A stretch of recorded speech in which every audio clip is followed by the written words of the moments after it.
I wanted to talk to you about Bitcoin because we've also had that conversation over the years. But for some reason, it doesn't seem to be separated from the markets. The whole idea was that it was supposed to be, a non-correlated asset. And every time the market goes down, for the most part, it doesn't seem to go up.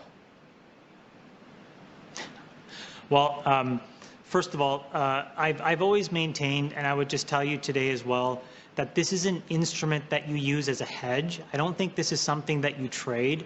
And the more that people obsess and focus, in my opinion at least, on what the price action is, the more that it will confound you, the more it will frustrate you, the more that it will look correlated to other assets.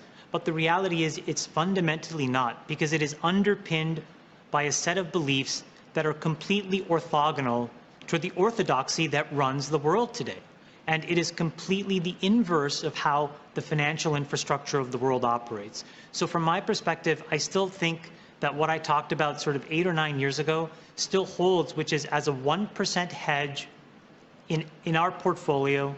I think of this as the insurance policy I use to sleep soundly at night, just in case the central banks and the governments of the world step on a landmine. That will perform. And so between now and then, I just think the more people obsess about price action and the more that they want it to behave like a stock or a bond, the more frustrated they're going to get. They're going to find ways of connecting dots that don't exist. It's just not what it is. By the way, this is now going to connect Bitcoin and Elon Musk together and your space efforts with Richard Branson. You probably have heard the Winklevoss twins claim that Elon Musk is effectively going to put the gold business out of business or devalue gold, given what he's going to be doing up there in space, and that's going to make Bitcoin that much more valuable. Do you buy that? I have no idea what they're talking about. You've heard it, though. You know what I'm talking. You've heard them say this.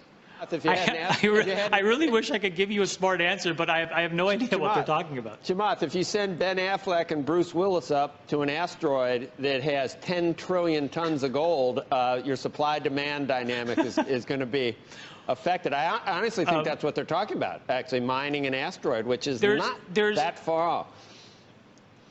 Well, there's a couple of problems. One is called the rocket equation. There's a small problem of getting onto the asteroid, mining it, generating enough energy to come back, bringing back all of these wonderful riches that you find there. I mean, I hope it happens. I would think our technology, just in alchemy, we ought to be. I don't see why we can't move around a couple of electrons and protons and just make gold here, but obviously we can't. But sure, right? It's harder to mine Bitcoin and it's getting harder and harder than it is to mine gold, and I think that's what you're saying right now. I mean, I think the reality is that, look, the last few million coins of Bitcoin are obviously going to cost more energy than the first, 18 million. But in the grand scheme of things, again, this is something that, in Bitcoin parlance, people say hodl. You buy it, you hold it, you put it away. And honestly, I think you hope that you never need it, because the amount of actual chaos that will drive Bitcoin appreciation is not something we actually really want to see. Now, that being said, if it does happen, I think it will create an enormous power redistribution, and it will push power, it'll push financial accessibility to the edges, to billions and billions of people.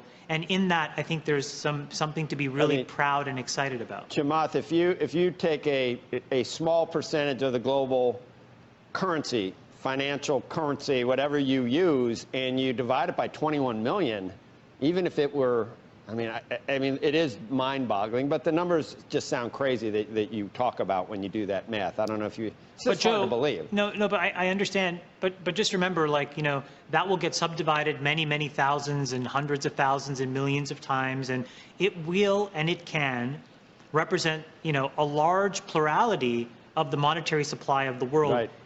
And if that happens, I think the reality is well, it'll just be an incredible technical feat. And I think the great thing is there'll be transparency, there'll be accountability, and there'll be fairness. And I think those are really powerful traits of a winning product. I mean, what's it? It's again, like around this is why 11,000. I mean, you're talking about much bigger numbers than 11,000, and I don't know. It still I know, sounds, and this is like why I science think fiction. a 1% position Right. is not unreasonable, and it's something that justifies a position where we can all have it. Again, put it under your mattress. Don't think about it.